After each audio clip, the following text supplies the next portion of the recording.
Hola, estamos aquí en la Casa de la Cultura y vamos a ofrecerle un reportaje aquí que hacen normalmente, habitualmente en Conil, recordando la memoria histórica en este 14 de abril. Y vamos a recordar los fusilados, que fueron 10 los fusilados que en Conil tuvieron toda esa mala suerte de sufrir el azote del principio de la dictadura. Estamos aquí con dos señores que son familiares. Vamos a ver, don Francisco, a ver. Tu tío fue uno de los fusilados, ¿no? Bueno, mi tío, hermano de mi madre, Muñoz Brenes, Bernabé Muñoz Brenes. Me está contándolo porque él fue el último de los fusilados, ¿no? Sí, bueno, yo creí que fue una coincidencia de que él muriera el 8 de diciembre porque los primeros los mataron nada, se un poco tiempo, los cargaron fue en julio, por ahí. El tema es que yo tenía esa duda y en estos días atrás he visto en la tele la guerra civil en Colón, en la segunda cadena, y no es que lo hacían a propósito, dejaban gente a la festividad de alguna virgen, como eran tan cristianos, para llegar, para hacer la sangría con más... Mataron el 8 de septiembre, que las virtudes. No, el 8 de diciembre, que es la Constitución. De la Inmaculada, sí. En septiembre mataron los 7 primeros, 7, porque aunque sean 10, mataron 7. El tío de Fermín lo mataron por otro lado y a mi tío lo tuvieron 3 meses en la cárcel, que bueno, ahí es un drama para la familia yéndolo a ver todos los días, ¿sabes? Tu madre me decía que era la más pequeña de los hermanos. Mi madre, el recuerdo que tiene aquel día de los hechos, que llegaron los falangistas, mi madre tenía 6 años, y ella estando en la cama, ellos venían buscando papeles, y mi madre me dice, no veas a los tíos cómo levantaban el colchón y te tiraban para ir para arriba con un despropósito y una mala leche, y esos son los recuerdos que, aunque te voy a decir una cosa, los familiares de los que se cargaron en aquella época, casi no hablaban, no querían hablar del tema. Allí hicieron, que ese fue el objetivo de ellos, dejar bien marcado no solo a la familia que mataban, sino a toda la familia. Mi abuelo se tenía que ir a Vejer a vender fruta, porque aquí no tenía, donde mi madre no pudo ir a un colegio, porque en aquella época las que iban al colegio eran todos falangistas, y todo ese despropósito era para toda la familia. A un hermano de mi madre lo pillaban cogiendo piña y le daban una paliza, y así continuamente. Entonces estaban oprimidos, pero vamos, de una manera ejemplar. ¿Tuyo quién era? Francisco Fernández Brenes. Fernández Brenes. Primo también de él. Por el otro palo. En la lista que está aquí en la calle San Sebastián está Fernández Brenes y Muñoz Brenes. Bueno, pues yo soy Fernández Muñoz, y el Fernández es de mi casta, es de mi abuelo, que eran primos hermanos. El tío de este era primo hermano de mi padre. Quiere decir que por bando y bando nos dieron por todos lados. Es lo que decíamos antes, el miedo, claro, todo era para... Aparte, La verdad es que nosotros nos podemos enterar poco porque nuestras madres y nuestros padres no podían hablar, entonces la represión que había es que no podían contar nada. Cuando vinieron ya, mi madre, me acuerdo yo que cuando vino ya a contar, ya ella ni la memoria siquiera le funcionaba porque no podía. Entonces, primero por la emoción, que era imposible que pudiera contar algo, porque ella decía que su hermano con 18 años, en la flor de la vida, solamente por ser un trabajador, soltero trabajador, y está afiliado a un partido político a un sindicato socialista, ya por el mero hecho, pues lo cogieron, lo encerraron, y la noche de festividad de la patrona, cogieron, lo sacaron y se lo llevaron, y ahora mismo no sabemos de esa, pero ellos no nos podían contar porque ella, la emoción, imposible de hablar. la emoción, el miedo... Porque entonces no era como hoy también, antes se murió una persona y le daban 20 años, 30 años de luto riguroso, sin hablar, porque el régimen también lo impedía.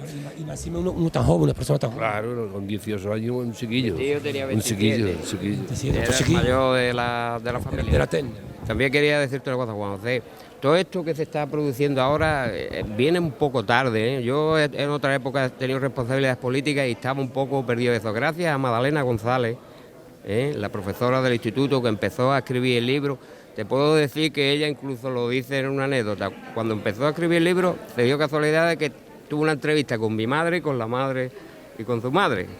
Hermanas, las dos hermanas de difunta, además tenían muy buena relación porque mi padre era prima hermana de su madre. Y allí, pues, recuerdo aquella tarde la entrevista, recordando los nombres de todos. Entonces, desde mi casa, de la casa de mi madre, partió el listado de los que fusilaron en el 36. Entonces, de ahí, es verdad que Magdalena ha ido protagonizando con los libros y levantando la historia. Y bueno, y hoy en día está aquí, esto es el fruto un poco de ella, ¿no? Lo que pasa es que igual ahora es verdad que viene tarde, pues siempre ya, bueno, tarde, al mismo día que se produjeron los hechos que no se tenían que haber producido, pero en fin, que ahora se puede hacer las cosas con más tranquilidad, por lo menos con menos odio, ¿no? Sí, pero también te digo una cosa, el tiempo tapa muchas cosas, y cuando entramos en la democracia había mucha gente viva de las que sabían dónde podían estar los cuerpos, que de alguna manera si se hubiera organizado la cosa de una manera para que no se lo tomaran como represalia a esos falangistas, algunas palabras podían decir, pues mira, están aquí o allí. Lo que pasa es que cuando se ha querido, ha tomado el asunto, claro, y a mí es muy triste ahora que todo esto que se está celebrando, mi madre casi apenas lo vio, mi madre falleció hace 3 años, ¿sabes? Y ya ella no ha podido vivir el recordatorio que le hacen a sus familiares con todo lo que ellos han padecido. Decían que le habían fusilado la muela, pero claro, tampoco estaba claro, ¿no? Eso es lo que se plantea. Yo sé que mi madre decía que aquella noche cuando se llevaron a mi tío, el 8 de eso, estaba mi abuela allí en la cárcel, la empujaron, váyase usted de aquí que ya él se va, y lo metieron, no sé si era un carro, un camión, eso, y no se sabe para dónde. Había personas que dormían allí toda la noche acompañando a los hijos y eso. Entonces una noche, según tengo entendido, pues llegó el jefe de la autoridad y dice, mira, ya irse porque usted está cansado todas las noches aquí, ¿por qué no se vaya a descansar? Aunque sea 2 horitas, nosotros nos quedamos aquí y no pasa nada. Y se fueron a descansar 2 horitas y en las 2 horitas lo sacaron. En fin, unos dicen que iban a echar en un carro, otros dicen, hombre, normalmente se iba en un carro porque entonces no había coche, un carro tirado por animales, pero unos dicen que fueron para la muela, otros dicen que puede estar en un tal sitio, pero mi madre perdió la cabeza, mi abuela perdió la cabeza al instante, ya eso no era, mi madre pues consecuencia que de la madre estaba así y con el recuerdo y eso, también, o por una cosa o por otra, le llegó a las 6 muy temprano también, y el sufrimiento de un hijo con 18 años matado es muy, muy grande. Entonces... y lo que decíamos antes en Conil, que subversión podía haber aquí.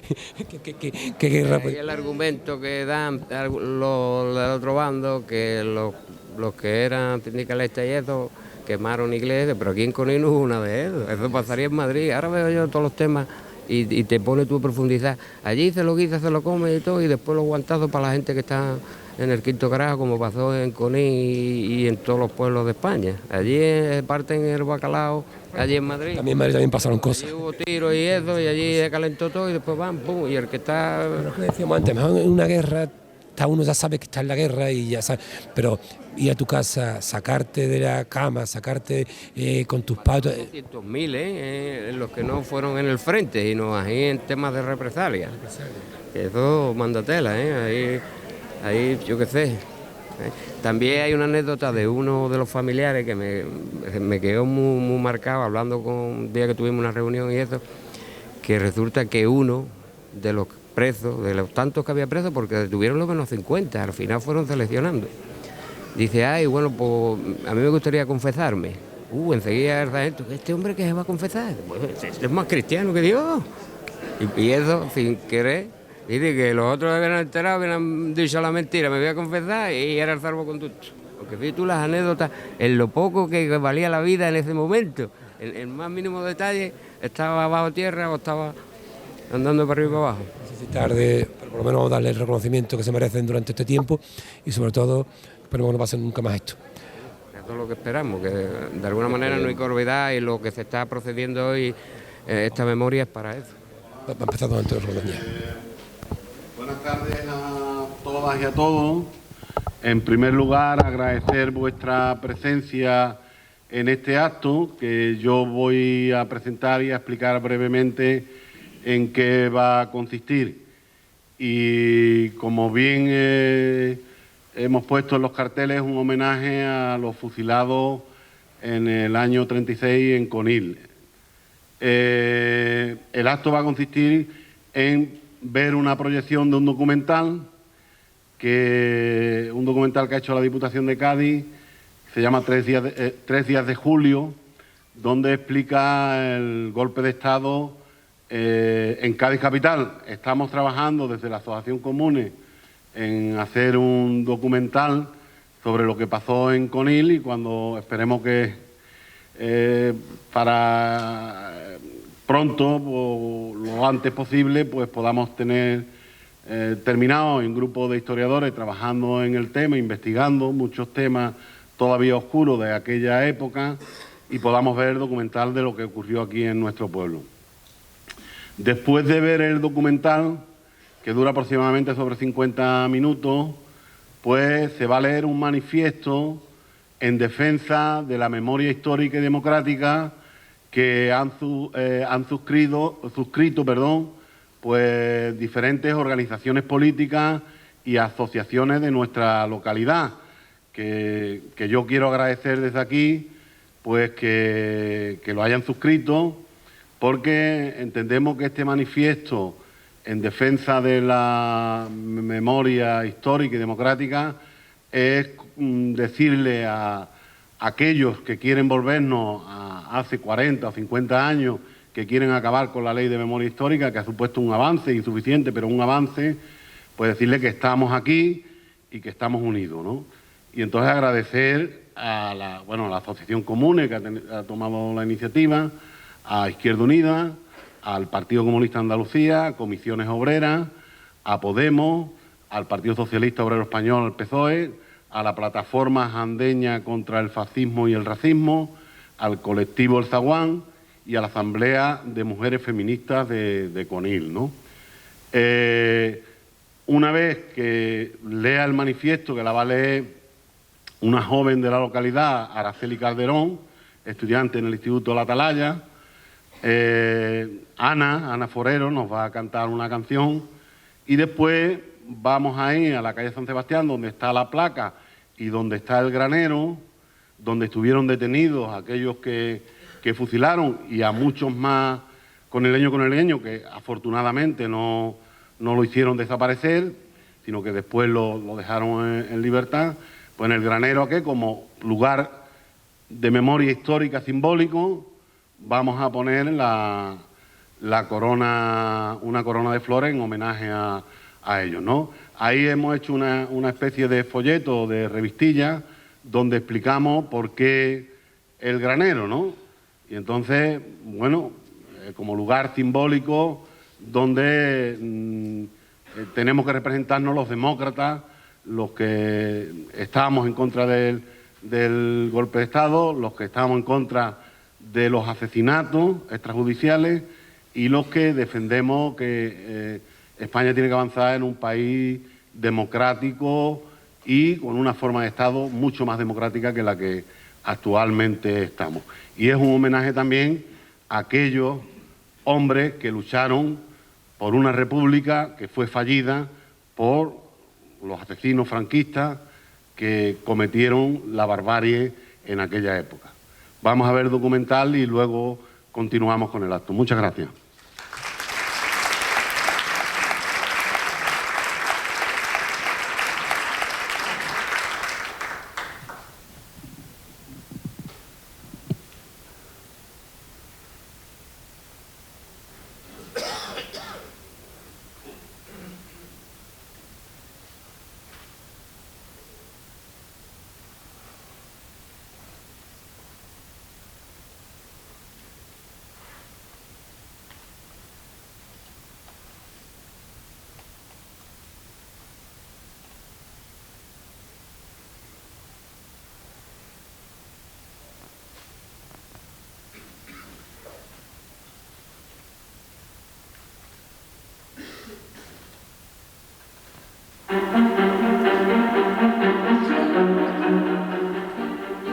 Bueno, los datos que existen, que han ido saliendo a la luz en las últimas investigaciones, me refiero a un libro reciente de Ángel Viñas.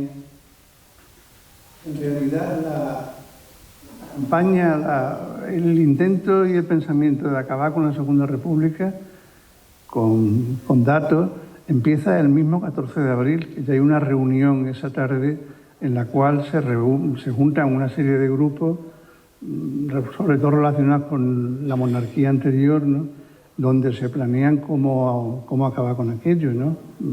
Llegan a una serie de acuerdos, de poner dinero, era toda gente con muchos posibles, de crear prensa afín a la idea, en fin, de crear unas condiciones que favorecieran el acoso y el derribo de la Segunda República. El domingo 16 de febrero de 1936 se celebraron en todos los pueblos y ciudades de España las terceras elecciones generales de la Segunda República. La provincia de Cádiz, así como su capital, dieron la victoria al Frente Popular. Más del 60% de los votos fueron para dicha coalición de izquierdas, frente al casi 40% del Frente Antirrevolucionario de derechas. La prensa de Cádiz describía así la manifestación popular que siguió a dicha victoria electoral, a la vez que a la reposición en su cargo del alcalde Manuel de la Pinta y sus concejales.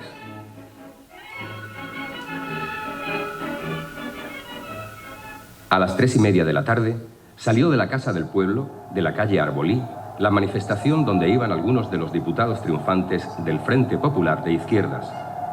Los manifestantes, muchos de ellos con brazaletes rojos, portaban los retratos de Lenin, Talman y Largo Caballero.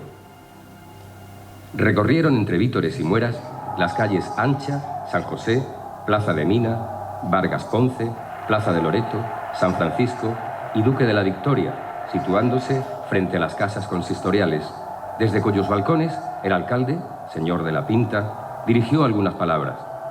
Luego marcharon a la Plaza de España, donde desde los balcones del Gobierno Civil escucharon las palabras de los diputados Manuel Muñoz Martínez, Ángel Pestaña, Rafael Calvo, Daniel Ortega o Juan Campos.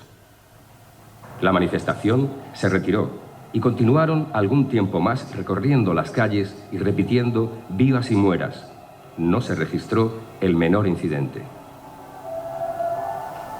En aquellos días se celebraban las fechas del famoso carnaval de la ciudad. Una vez más, el pueblo hacía suyas las calles y plazas. Antonio Girón escribió el siguiente pasodoble para su chirigota Los vendedores de agua de cántaro del siglo XIX.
Cuando ya se producen las elecciones de febrero del 36, donde ya allí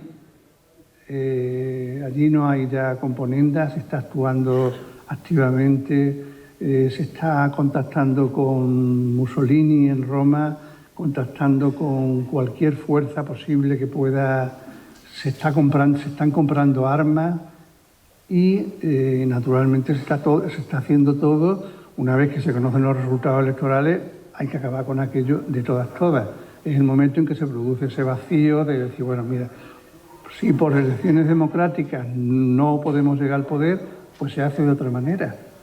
Y ahí ya pues entra la preparación del golpe, que por supuesto empieza mucho antes que se matara, que asesinaran a Calvo Sotelo y que se produjera el final ese de los días previos al golpe de julio.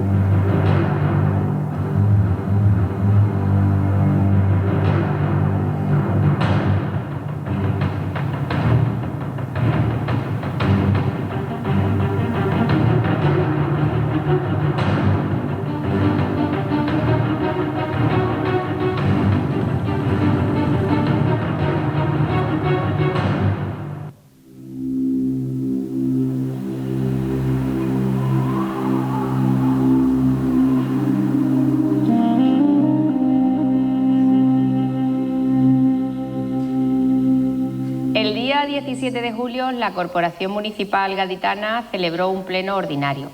En la misma no estuvo presente Manuel de la Pinta porque por motivos personales tuvo que irse a Madrid. Los concejales celebraron pues un pleno ordinario en el que sencillamente trataron temas de interés para la ciudad del día a día, pero en ningún momento planeaba sobre aquella corporación la idea de que lo que iba a suceder esa tarde, el alzamiento de las fuerzas africanistas, iba a ser del alcance que fue. El Pleno no tomó nota de ningún tipo de intervención de nadie llamando la atención sobre lo que se iba a desarrollar. De hecho, el Pleno fue el día 17 por la mañana y el alzamiento se produjo por la tarde en Marruecos. Al día siguiente, incluso el Diario de Cádiz salió a toda plana con temas del día a día de lo que habían tratado la corporación, pero no se hizo eco del alzamiento de las fuerzas en África. Y todo parecía discurrir por la normalidad, pero ya se preveía, ya en el aire se estaba espesando el golpe que trajo la guerra y todo lo demás.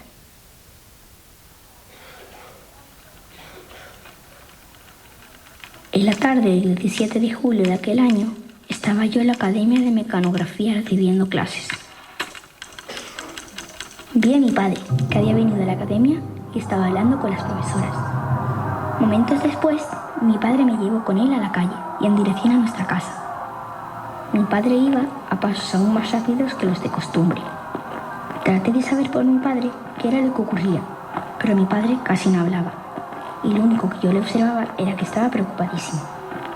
Me di cuenta de que algo grave había pasado o estaba pasando, porque no solo mi padre y yo, sino todo el mundo por la calle iba prácticamente corriendo. Con la llegada del Frente Popular en febrero de 1936, comienza Varela a lo que podemos denominar un proceso conspiratorio dentro de lo que es la estructura de altos mandos madrileños, sin destino Varela. Varela que había quedado, como digo, como general de brigada ascendido, pero sin destino, y el Frente Popular, a la vista de estas conspiraciones, fundamentalmente de la general Varela, lo que va a proceder es a mandarlo en libertad vigilada a Cádiz, uno de los mayores errores que se podía cometer o que cometió el Frente Popular con relación a la sublevación en Cádiz. La detención del general Varela se produce el 17 de julio por la tarde. La orden viene desde Madrid. Hay que tener en cuenta que el general Varela se encontraba confinado en Cádiz desde el mes de abril, porque el gobierno de la República había descubierto, cuando él vivía en Madrid, que estaba dirigiendo una trama de conspiración militar contra el gobierno. Se le detiene preventivamente y se le deporta, se le conduce a la ciudad de Cádiz, donde está sometido a vigilancia policial.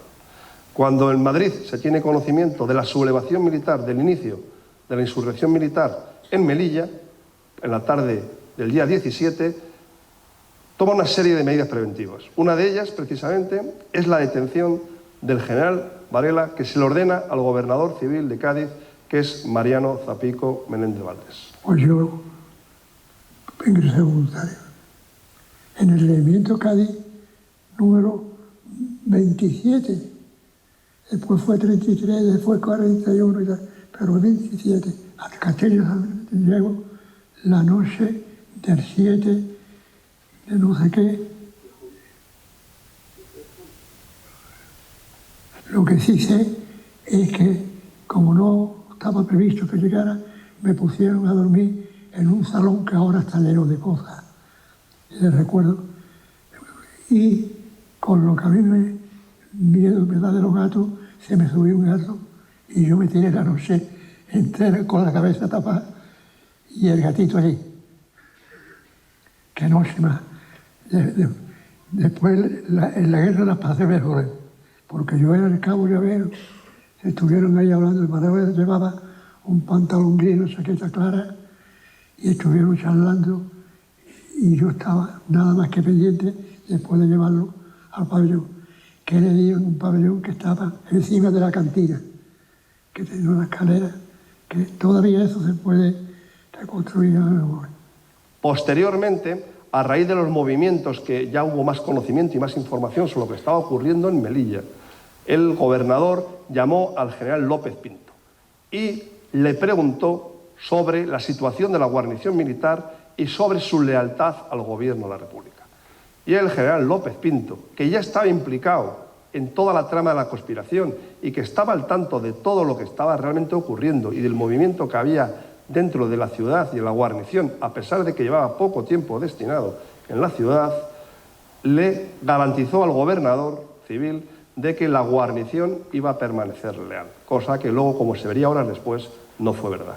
Mariano Zapico, muy relacionado con Manuel Azaña y que por lo tanto no solamente era un hombre fiel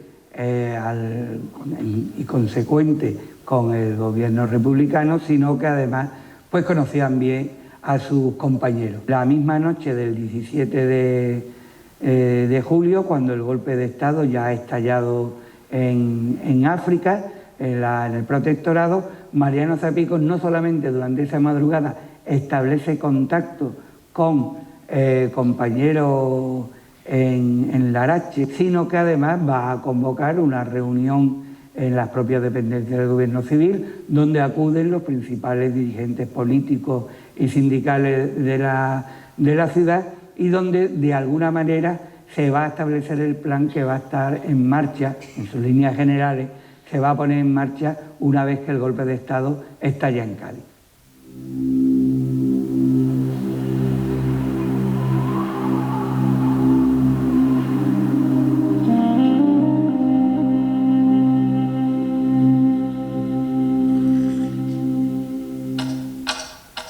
Un concejal y otro exconcejal, Antonio Martínez Jurado y Servando López de Soria, se dirigieron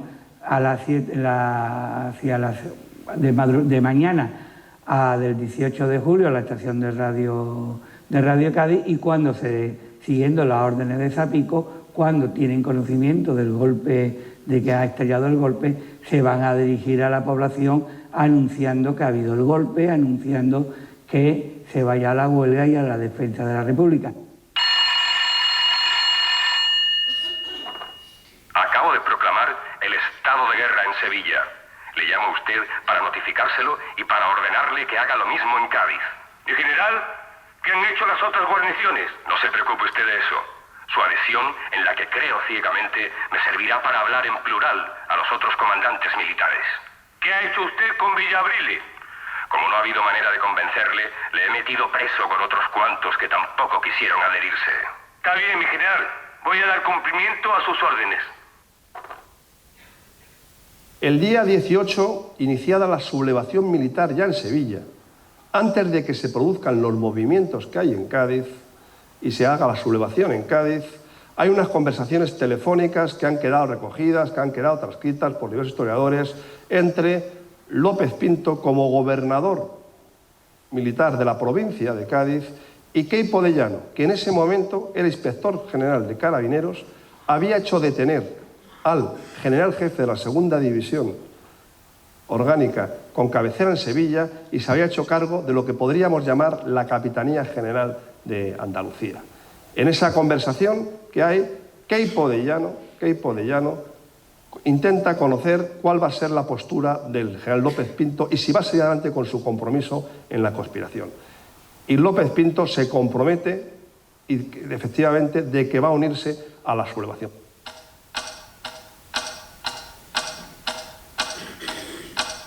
El sábado 18, a las 2 de la tarde, el general Varela es liberado por orden de López Pinto, que en aquel momento era el gobernador militar de la plaza de Cádiz. El general Varela estaba encarcelado en el castillo de Santa Catalina por orden de Casares Quiroga, porque bueno, pues había participado, estaba directamente relacionado con el alzamiento, con la preparación del golpe y demás. Entonces, como digo, López Pinto ordena su excarcelación y juntos inician pues, el alzamiento en la ciudad. Va un militar que no me acuerdo cómo se llamaba, pero me he acordado mucho. En un varilla, ¿sabéis lo que era un varilla? Bueno, un varilla, aparte de ser los niños de la falange, era un cochecito muy chico. Y lo esperó sin entrar porque ahí no había nada. El Hotel Atlántico estaba más retrasado. Y lo esperó allí y desde ahí salió Varela y fue a la comandancia militar, que es lo que se llamaba entonces el gobierno militar. Una vez finalizada la reunión que hay en el gobierno militar, donde están presididas por los generales López Pinto y el general Varela, se dicta la orden a los 2 coroneles que hay de regimientos en la ciudad de Cádiz. El de artillería, de costa número 1, que está en la zona del Paseo de la Alameda, y al regimiento número 33 de infantería, que tiene sus 2 batallones en las murallas de Puerta de Tierra. Las tropas golpistas van a tener dos movimientos fundamentales. El regimiento de artillería de costa número 1, que sale de sus cuarteles en el barrio del Balón o junto a la Caleta, y se dirige por lo que hoy es la avenida Carlos III, el Parque, hacia la plaza de Argüelles, donde se va a declarar formalmente el estado de guerra. Y se desplazan desde sus cuarteles 2 compañías de fusileros y una compañía de ametralladora y una sección de acompañamiento al mando del comandante Chacón, y en artillería sale una batería al mando del capitán Muro, que ha sido un elemento esencial en la conspiración, igual que el capitán Puig Guardiola en el Estado Mayor de la Comandancia. Se colocan fundamentalmente alrededor de los edificios, calle Canalejas y Isaac Peral fundamentalmente para el control de la Diputación, y ahí esperan. Vieron que no convenía dejar la posibilidad de que la gente accediese al centro, por ejemplo. ¿Por qué? Porque iban en defensa de las instituciones democráticas, se ha agolpado a la gente en la Plaza Nueva, en la Plaza de San Francisco. Entonces, claro, de cara al 36 fue importante saber que de ciertos puntos no tenía que pasar absolutamente nadie. Al contrario, había que aislar a la gente en sus barrios, ¿no? Para que no salieran de allí que hicieran lo que le diera la gana, como si querían quemar la iglesia o quemar lo que fuera, ¿no? Pero impedir con ametralladoras colocadas en diferentes puntos de la ciudad que se accediese allí al núcleo. Las fuerzas de izquierda, conscientes de que la cosa ya iba para adelante y que el alzamiento estaba empezando a ser una realidad, intentan oponer resistencia en algunos puntos de la ciudad. Por citar 3 elementos de esto, por un lado es la declaración de la huelga general, por otro lado es la entrega, entre comillas, de armas en un escaso número a quienes se apresten a defender a la legalidad republicana. Va a haber otro elemento que de alguna forma pues, va a intentar ayudar a la defensa de la ciudad, y es el llamamiento que se hace desde el gobierno civil, que ha mantenido conexiones telegráficas con los distintos pueblos de la provincia, sobre todo con los más cercanos, pidiéndoles que se organizaran, que se entregaran armas a la población y se organizaran grupos que se trasladaran a Cádiz, donde se encontraba el máximo número de fuerzas golpistas, para que acudieran a defender al gobierno, rompieran el cerco y se enfrentaran a esas unidades golpistas.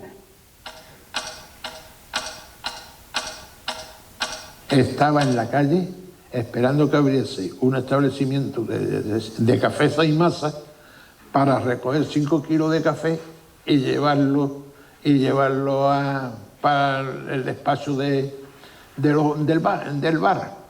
Y llegando yo a casa, porque a mí me cogió en la calle Ancha, que es por donde empezó. Esto eran las 4:15, 4:30 de la tarde, cuando la Guardia Civil la veo por la calle Ancha y ya, pues entonces aquello, esta evolución y la gente corriendo, pues yo también salí corriendo.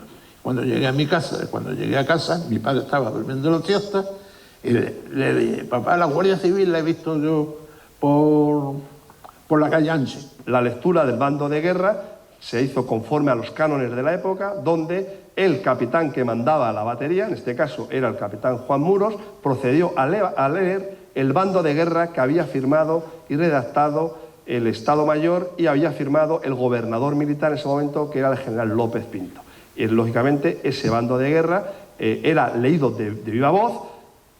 Hay que pensar que estamos hablando de un 18 de julio, con un día de fin de semana precisamente, con una temperatura alta y a una hora que precisamente sería aproximadamente las 3:30, las 4 de la tarde aproximadamente, con lo cual posiblemente hubiera algún vecino asomado por la ventana, pero realmente era un acto simbólico realmente esa lectura del bando de guerra, puesto que en el mismo momento que es firmado y es distribuido a unidades militares, ese bando de guerra realmente está declarado ya. Parte de la población había salido a la calle, se había dirigido en grupo en manifestación por las calles de la ciudad, algunos habían llegado al gobierno civil y otros estaban en los alrededores de la Plaza de España, de tal forma que cuando se produjo la lectura del bando de guerra, que daba el golpe de Estado, pues no solamente hubo sonoros abucheos y pitadas de desconformidad, sino que también se produjo un pequeño tiroteo en el cual parece ser que hubo algunos heridos dentro de las tropas golpistas. Salimos, me dije mi padre: vámonos a la calle, vamos a ver qué es lo que ocurre. Y salimos dando una vuelta por todo Cádiz, la clásica vuelta a Cádiz de San Francisco, Columela, Ancha y compañía y Plaza de la Catedral, viendo cómo estaban ya colocando las barricadas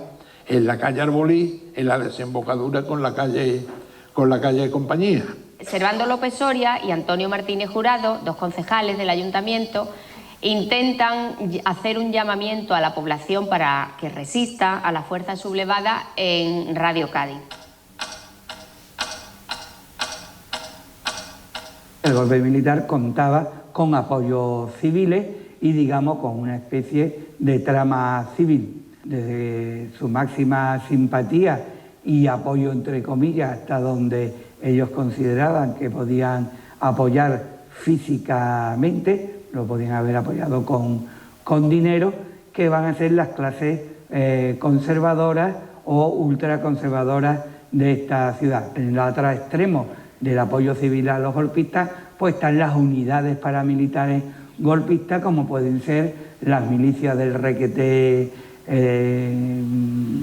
carlistas o los grupos de choque de las milicias de Falange española. Las fuerzas de Falange también comienzan a organizarse. El José de Mora, el Marqués de Tamarón, el que organizó las milicias de Falange en la provincia, cuenta en sus memorias que desde que toman conocimiento del alzamiento y de que Varela y López Pinto lo dirigen, él, junto con 20 falangistas más de la ciudad, se dirigen al Casino Gaditano. Ese grupo, digamos, de falangistas que van a ser en definitiva quienes van a salir más como grupo de acción de apoyo a los militares, pues van a concentrarse en este edificio del casino, que no es que fuera asaltado y tomado por la unidad de falangistas, sino que era un local, un lugar donde ellos pensaban y sabían que contaban con una cierta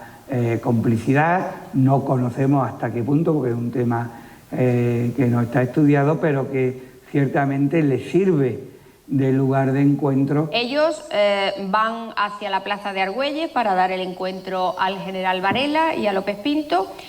Por el camino él mismo cuenta que 17 falangistas más se le unen. Esta sería la primera unidad de falange que se crea en la ciudad. Van ya vestidos con sus camisas azules, con sus brazaletes rojos y negros, y una vez que encuentran al general Varela, este ordena que les entreguen fusiles para iniciar la toma de la ciudad. Una vez que están desplegadas y tomadas posiciones las fuerzas de infantería y las fuerzas de artillería, se hace una incitación a que se rinda las personas que se encontraban dentro del edificio del Gobierno Civil.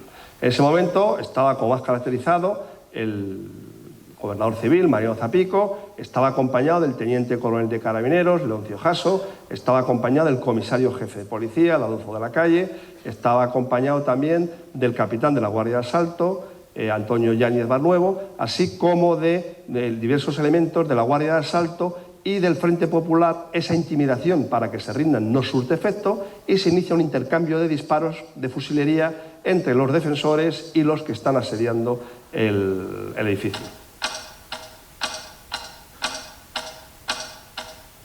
Transcurrido un par de horas aproximadamente, se produce un alto el fuego y se vuelve otra vez a intimar la rendición. Aproximadamente entre 30 y 40 personas salen. Hay mujeres, hay algunos niños y hay algunas de las personas que inicialmente habían tomado postura precisamente a favor de la República, el gobierno de la República, pero al ver el cariz de la situación decidieron en ese momento abandonar y marcharse de allí.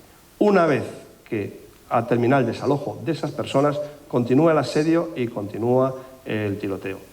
En el ayuntamiento, al igual que en el gobierno civil, otro de los poderes civiles de la ciudad, a partir del golpe de Estado y sobre todo tras la tregua que se declara en el gobierno civil, se van a concentrar los representantes de los ciudadanos de Cádiz, es decir, los concejales, incluyendo el alcalde accidental, Rafael Madrid González, y más un nuevo jefe de la Policía Municipal, Manuel Dueñas, que va a ser nombrado en esa hora para que se haga cargo de la Guardia Urbana, de la Policía Municipal, más una serie de civiles, de ciudadanos, bien representantes de partidos políticos, de sindicatos o bien de ciudadanos que han acudido a la llamada y se reúnen a la llamada de defensa del orden constitucional y se reúnen en el gobierno civil. Fue cuando muere el corneta Soto Guerrero,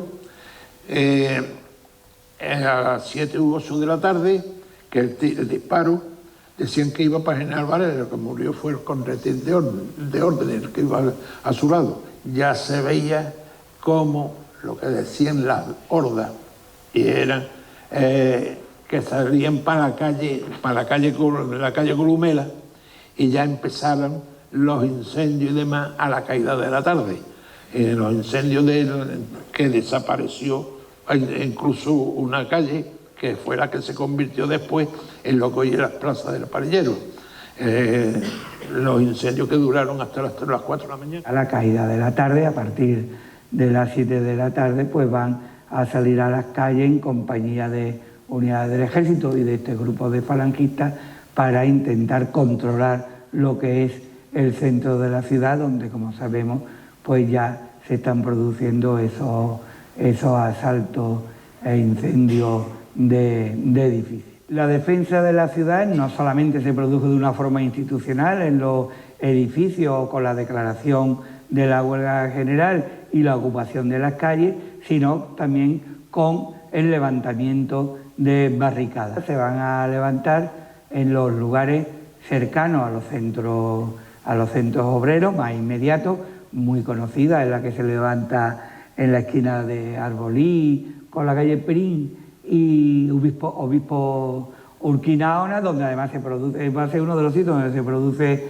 uno de los asaltos a los establecimientos, que los más tempranos tienen una finalidad, no como se le ha dado de saqueo, sino una finalidad de abastecimiento a las personas que están detrás de las barricadas o en los centros oficiales rodeados por las tropas, puesto que en aquellos momentos no se sabe cuánto tiempo va a durar ese sitio y esa situación.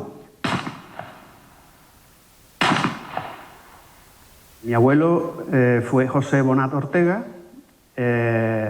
fue carpintero, tallista y desde muy joven afiliado a la CNT.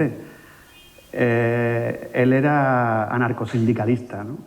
Y él, el trabajo que tenía era en una carpintería de ebanistería que había en la calle Cánova del Castillo, número 40, que era de Pepe Vera.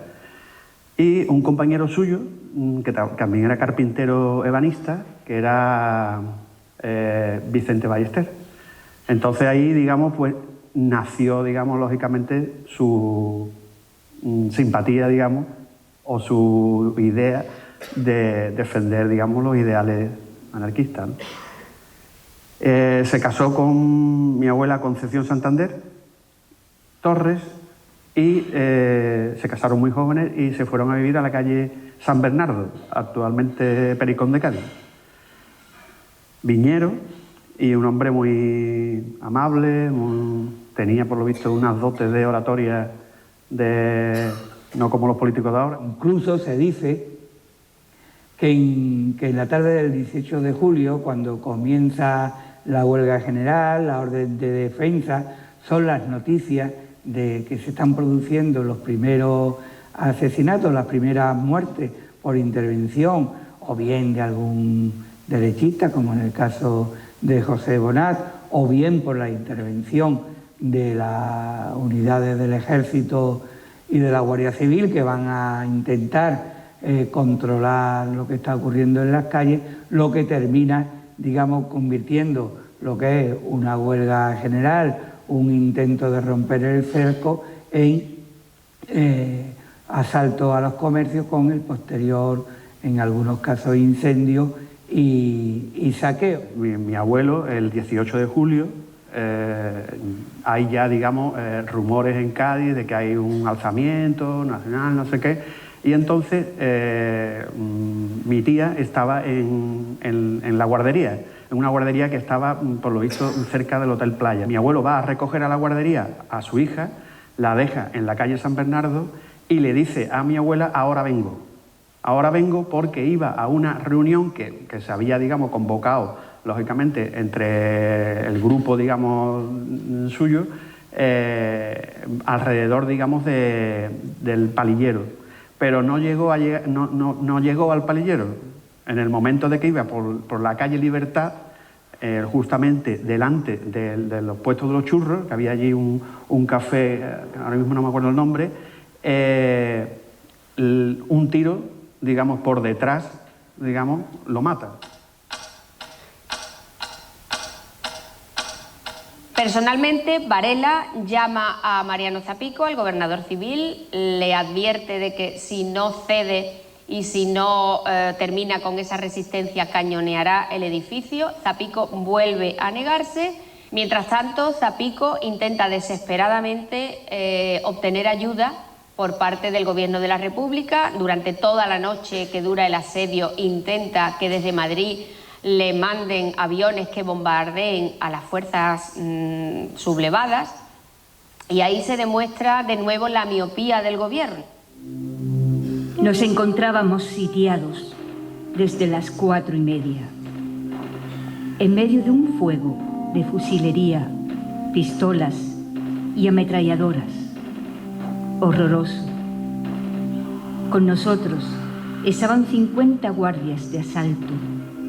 Y pasamos la noche, que ya te contaré algún día, y no me vas a creer. Salud, hermanilla. Besitos a mis niños y a todos, recuerdos. Y tú, recibe muchos besos, milagros.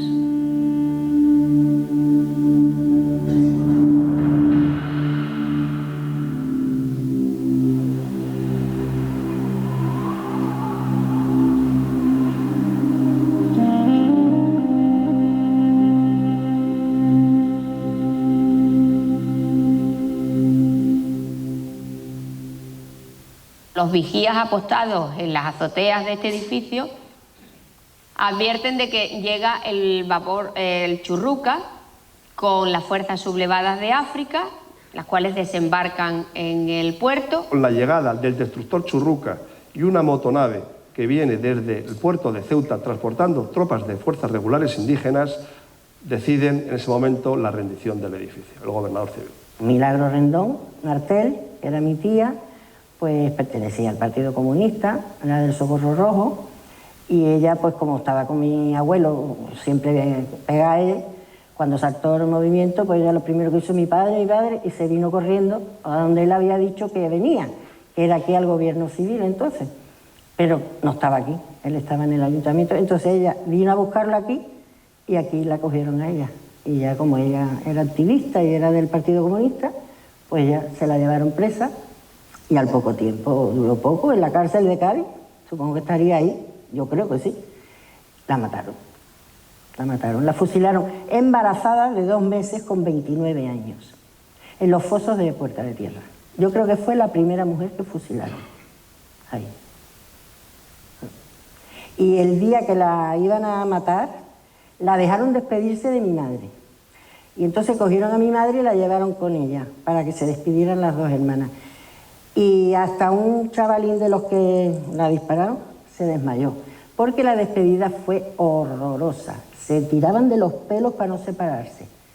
Milagrito, Luisita, porque se decía Milagrito y Luisita. Y las 2 agarraditas porque no se querían, porque sabían que iban...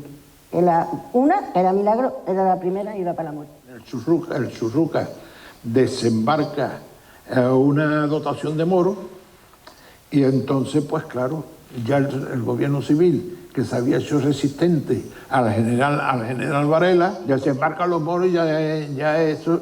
Además, los moros no sabían ni a lo que venían. Los moros desembarcan y cogen por la calle Doctor Ramón y Cajal.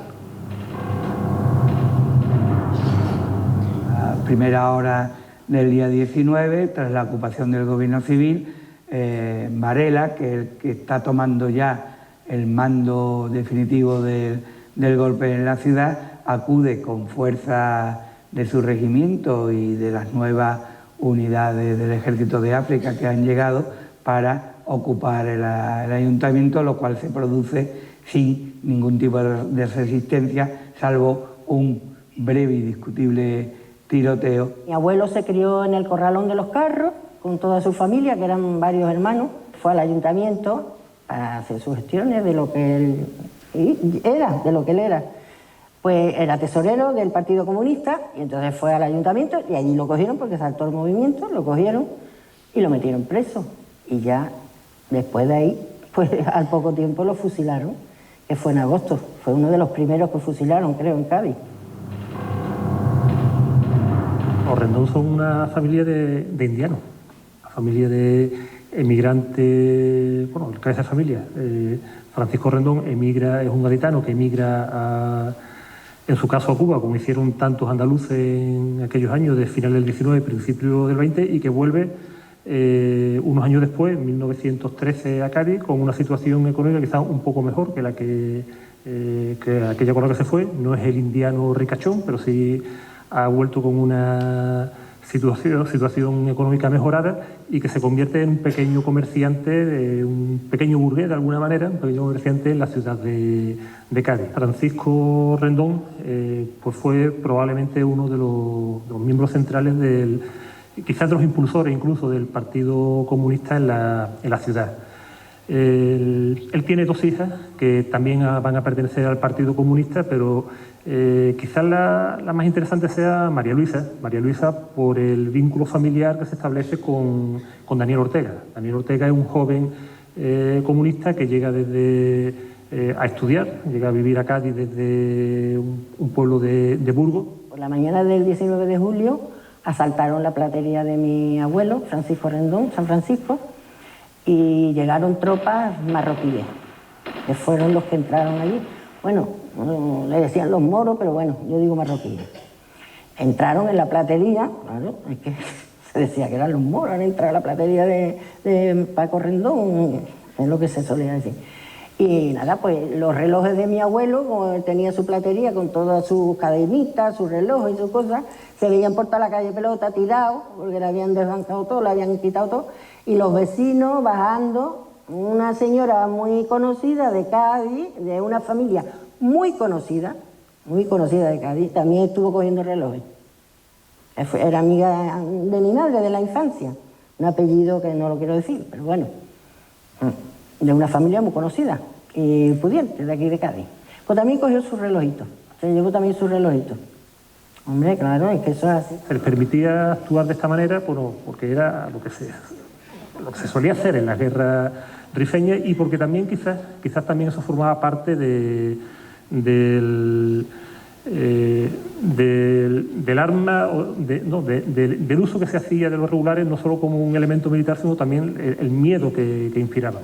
El miedo que inspiraban eso de que vienen los moros y vienen cortando cabezas, vienen sacando las tripas. Bueno, eso causaba pánico. No son los regulares los únicos que asaltan la platería. También lo hacen,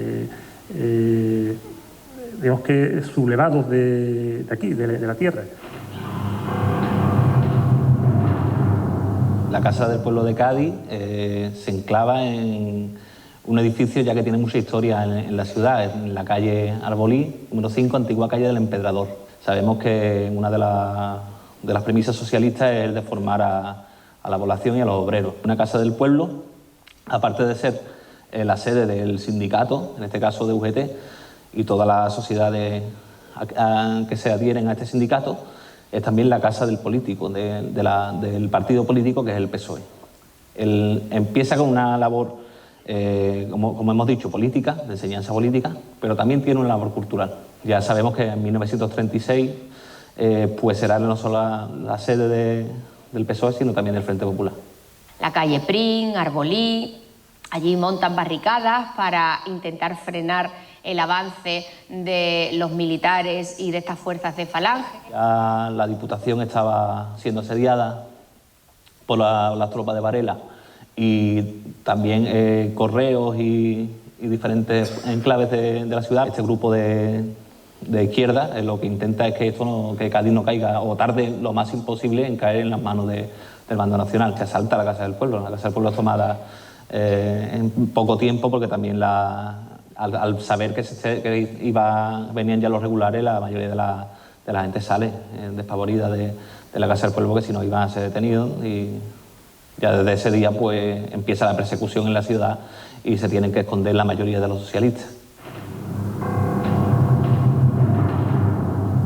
En el edificio de Correos también hay una resistencia protagonizada por los guardias de asalto, que lamentablemente es sofocada en muy poco tiempo. Las tropas se dirigen por la calle Pelota, la Catedral, Prim, hasta desembocar en la Plaza de Topete o de las Flores y encontrarse ante otro edificio que no es poder civil, pero que sí es muy importante para la legalidad y la defensa y resistencia del orden republicano, que es la Casa de Correos y Telégrafo. Cuando llegan estas tropas del ayuntamiento, ante los disparos que hacen las tropas que llegan, el director de Correo y Telégrafo, si mal no recuerdo, Javier Maestre, ha llamado al gobierno civil, ya conoce que está en poder de los golpistas, que se han rendido y decide, junto a los ocupantes y a los guardias de asalto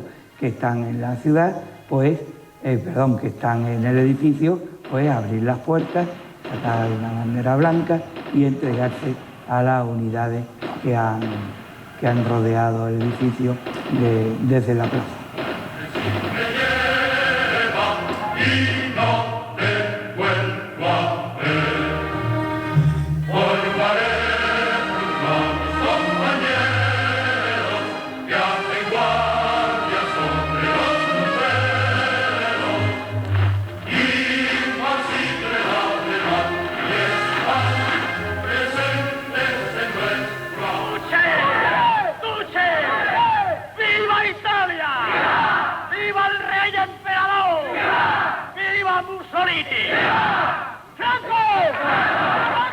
Mi padre, por lo visto, cometió el error, que entonces era uno de los que sabía leer y escribir. Fue oficial de primera montador. En la aeronáutica lo hicieron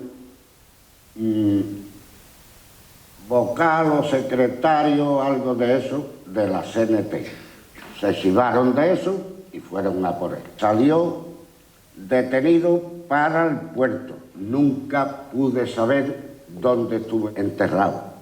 Ahora bien, lo que sí sé es que lo fusilaron detrás del hospicio. Yo soy nieto de José de Barraza y Muñoz de Bustillo, que bueno, es un gaditano muy vinculado al ámbito político a principios del siglo pasado. Pertenece a la Unión Republicana, al partido de la Unión Republicana. Llega un momento determinado que es nombrado concejal en sustitución en el Ayuntamiento de Cádiz, justo antes del alzamiento, en el 36. Estuvo solamente unos meses en el cargo porque bueno, se produjo este hecho y fue detenido 2 o 3 días después del alzamiento en su vivienda en la Plaza de Candelaria, antigua Plaza de Castelar. Vino un grupo de la Falange para hacer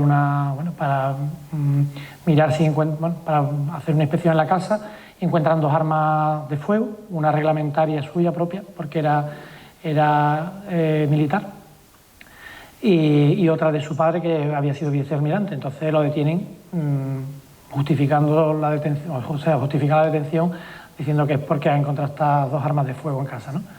Él, como ejerce también de juez durante un periodo, pues reclama a Sevilla, a la audiencia de Sevilla, creo, que se le haga un juicio. Él quiere que se le enjuicie porque él no tiene ningún tipo de delito de sangre. Es una persona, aparte, que yo creo que ha actuado siempre de buena fe con su entorno, ayuda a gente desfavorecida en su condición de abogado.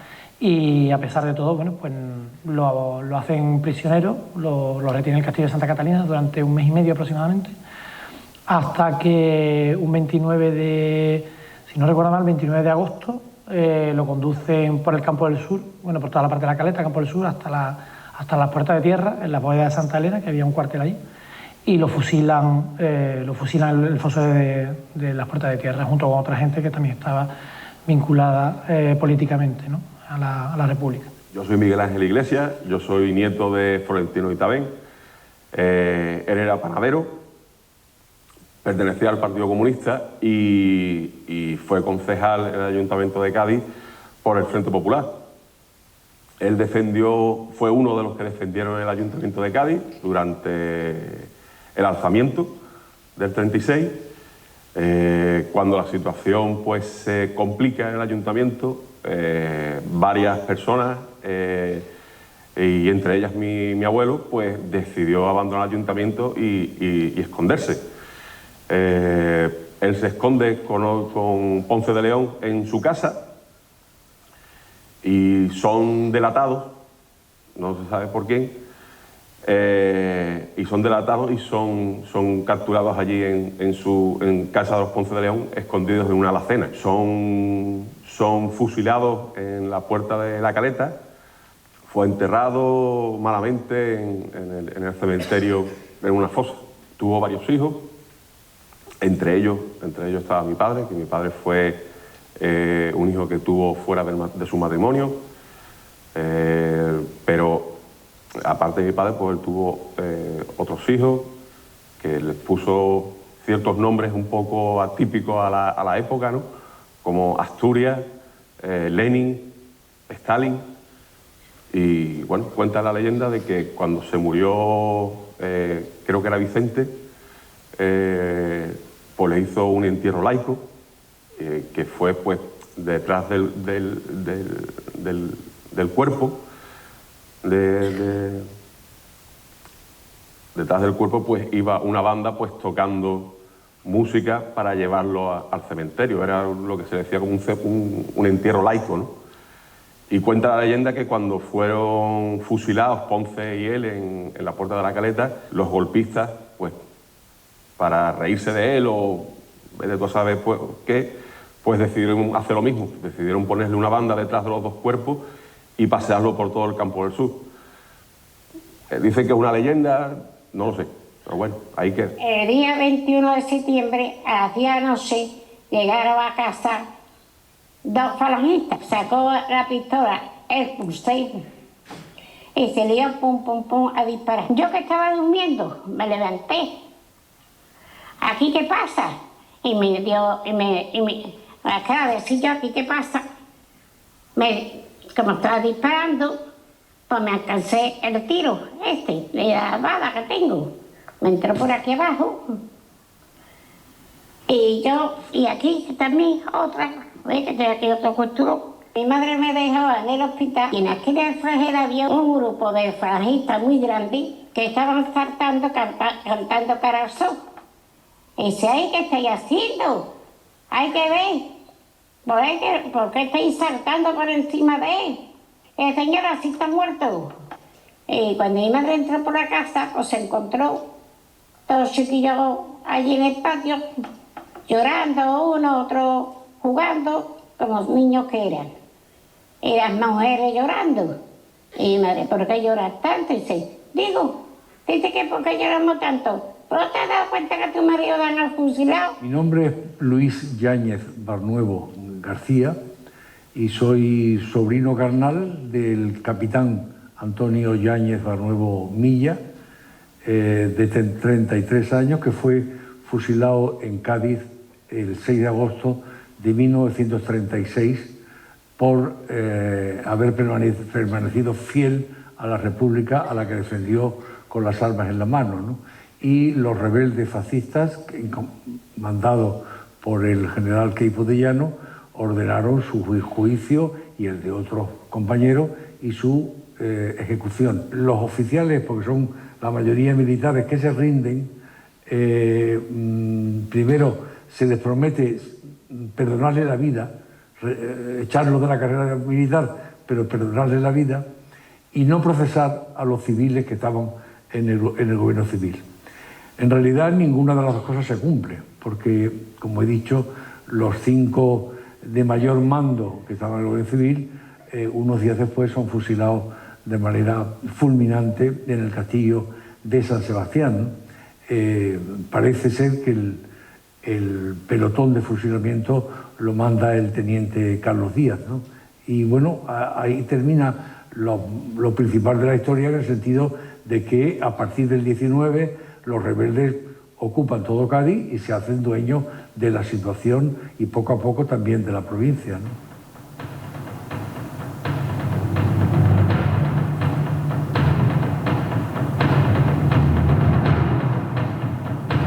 No solo no me creí obligado a obedecer la instrucción del comandante Baturone, sino que por el contrario, creí y sigo creyendo que con arreglo a la ley fue el comandante quien debió obedecer la exhortación que como gobernador le hizo de retirar a su cuartel a aquellas tropas que estaban procediendo a la declaración de un estado de guerra absolutamente ilegal, por cuanto no había sido decretado por el gobierno legítimo de toda la nación, ni en lo que respecta a Cádiz, había dimanado de un acuerdo de la Junta de Autoridades que como gobernador tenía que haber convocado y presidido.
Bueno, ahora se va a proceder a la lectura del manifiesto.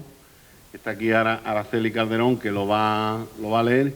Y para acompañarla, nos gustaría que subieran aquí al escenario los que han firmado los grupos políticos y las asociaciones, que por lo menos un representante de los que han firmado el manifiesto, para estar aquí acompañando, ¿vale?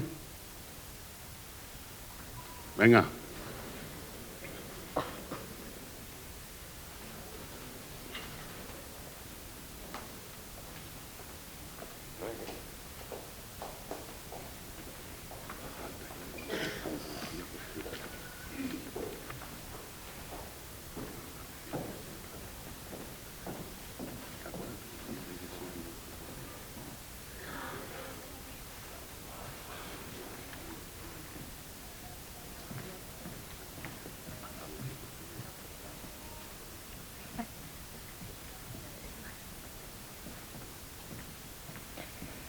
Manifiesto en defensa de la memoria histórica y democrática.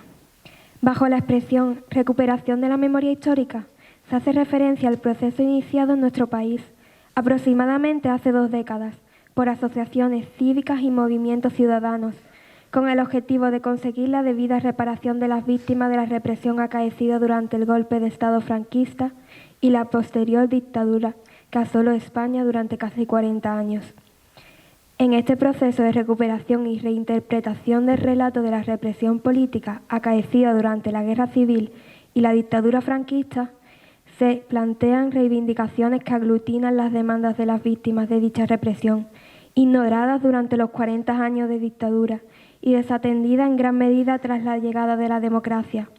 Hoy seguimos pidiendo que se ponga fin a este desamparo y que se desarrollen políticas públicas que permitan la recuperación de la memoria personal y familiar de quienes sufrieron graves violaciones de derechos, violencia política o represión a consecuencia de su ideología. Aún existen miles de desaparecidos enterrados en fosas comunes y cunetas sin identificar, asesinados por el régimen franquista.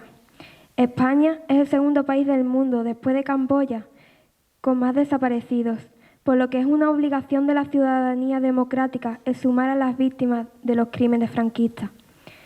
La memoria histórica reivindica la verdad, la justicia y la reparación de estas víctimas.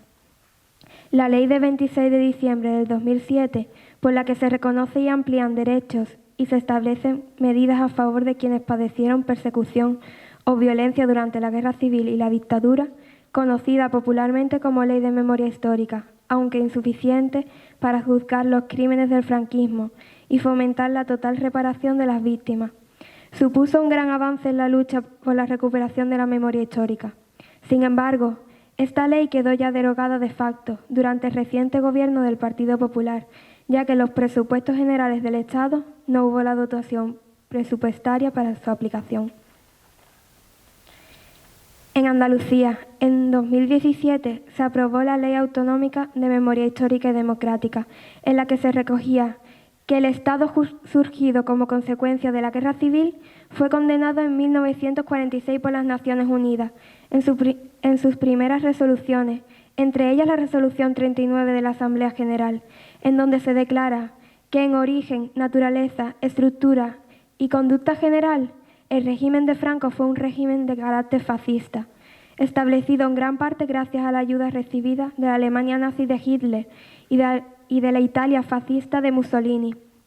En consecuencia, esta ley pretende avanzar en el reconocimiento de los derechos de las víctimas del golpe de Estado y de la dictadura, partiendo de la aceptación del ordenamiento jurídico español en el marco interpretativo del artículo 10 de la Constitución española. El Estado democrático tiene una deuda con quienes fueron víctimas de violencia y represión a causa de su compromiso con la libertad. Esta deuda se extiende al conjunto de la ciudadanía, que ostenta el derecho a la verdad en relación con el largo historial de persecución llevado a cabo por el franquismo, así como sobre los valores y los actos de resistencia democrática que representan las víctimas.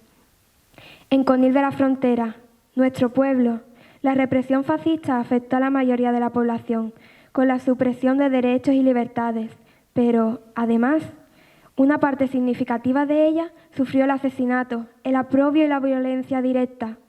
A fecha de hoy continúan faltándonos los 10 desaparecidos a los que ni sus familias ni el pueblo pudieron reclamar.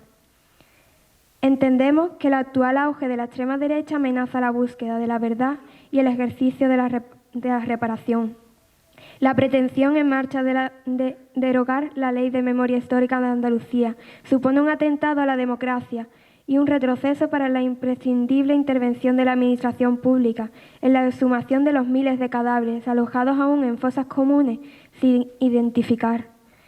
El compromiso con la búsqueda de la verdad, la justicia y la reparación vuelve a correr peligro y exige la intervención de toda la ciudadanía comprometida con la defensa de los derechos humanos. Los firmantes de este manifiesto abogamos por la recuperación de nuestra memoria histórica y democrática y reivindicamos lo que de ella aprendimos, tan necesario hoy para afrontar las múltiples caras del fascismo.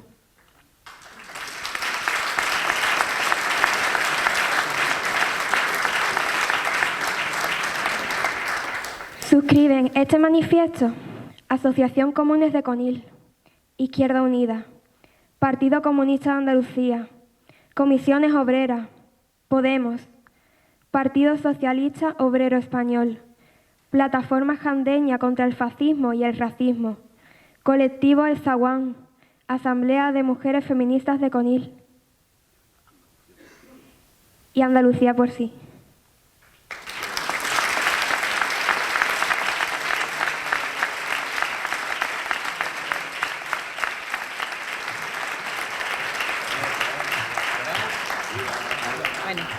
Yo no voy a cantar, como ha dicho Antonio, os voy a semicantar o semileer. He intentado que me acompañara una persona conocida de todos vosotros, Juan Jesús Quintero, pero el hombre ha estado muy liado, tiene mucho trabajo y no ha podido ser. Es un poema, es una canción de Luis Pastor y se llama Los hijos de España.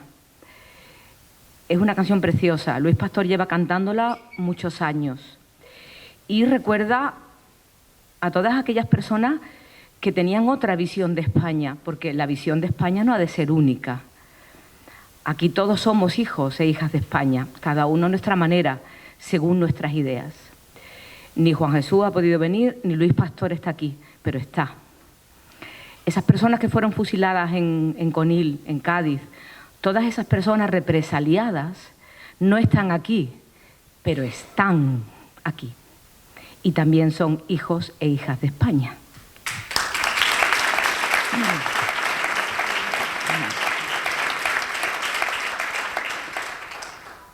Vencidos de hambre, heridos de alma, enfermos de miedo, muertos de esperanza, de nieve y de frío llegaban a Francia, corazones rotos, de mudas gargantas, restos de naufragio de la roja España.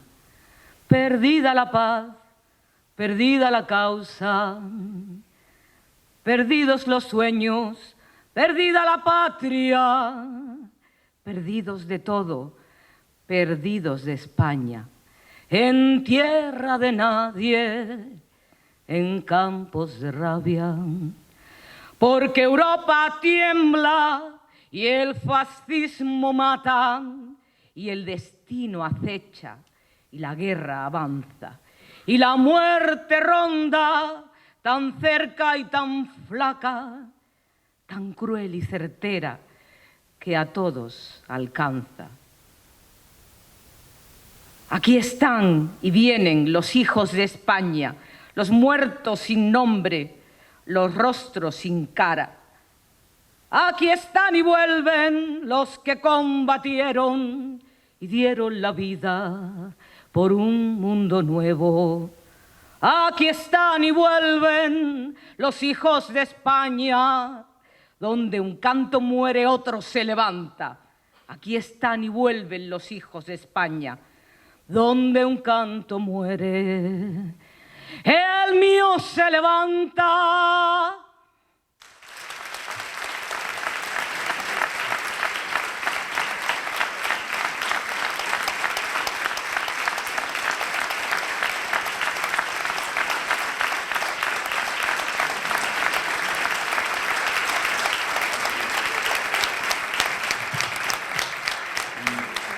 Muchas gracias. Vamos a ir ahora a la calle San Sebastián, donde estaba el granero, que hay una placa con los nombres de los paisanos que fueron fusilados, y vamos a colocar una corona de flores. Por lo tanto, os pido que nos acompañéis y vayamos todos juntos ahí a la calle San Sebastián, ¿vale? Muchas gracias.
Agradecer vuestra presencia en este acto y deciros que vamos a seguir trabajando por recuperar la memoria, conocer la verdad de lo que ocurrió, porque yo creo que en estos momentos todos los demócratas, los antifascistas, tenemos que tener paciencia, pedagogía y dar a entender la verdad objetiva de lo que ocurrió. Yo que he sido maestro, jubilado hace poco, maestro, en las escuelas no se ha contado la verdad y hay que contar la verdad de lo que ocurrió, aunque la verdad sea cruda, como hemos visto en el documental, pero hay que contarla y esa es nuestra tarea: paciencia, pedagogía y resistencia y unidad de los antifascistas. Creo que eso es importante, por eso el objetivo del manifiesto era hacer de pegamento a todos aquellos grupos organizados de la sociedad civil conileña y política que están de acuerdo en decir no vamos a volver hacia atrás. Así que vamos a seguir trabajando, vamos a seguir haciendo actos de reivindicación de la memoria histórica y democrática y muchas gracias, estaremos en contacto.